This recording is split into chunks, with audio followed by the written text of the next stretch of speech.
Hi everybody. Today in the What Now workshop, we're going to take a look at a shop vac that appears to not be working anymore.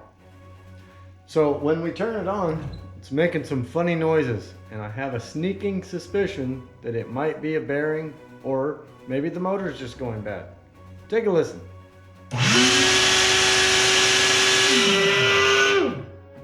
Yeah, that doesn't sound good.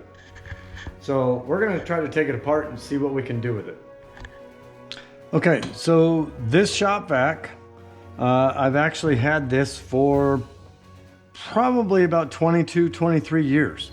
So what I'm gonna do is I'm gonna take the lid off of this and I'm gonna see if we can access the motor, maybe see if there's something that we can fix in there. We'll see. All right, so I've taken the bucket off of our shop vac, and now what I need to do is unscrew these couple screws that are here, holding this onto the actual motor. This is the plate that goes over the top of the bucket.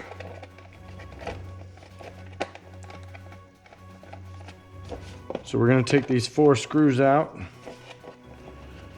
and see if there's any way we can access this motor.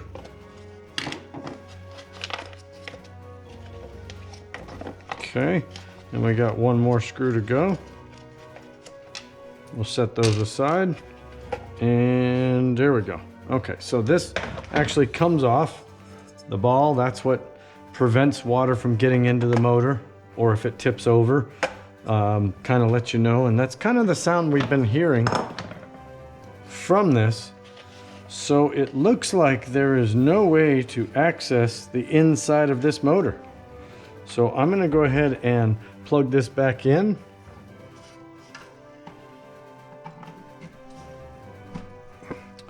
And we're going to turn it on.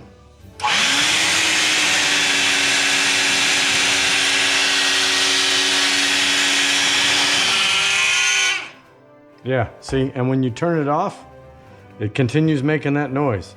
So, looks to me like the best thing to do for this thing is to throw it in the trash. So, that's how you fix a shop vac that's 20 years old and no longer works. Throw it in the garbage and go buy a new one. As always, thank you for watching Lamppost Builds. See you next time in the What Now workshop.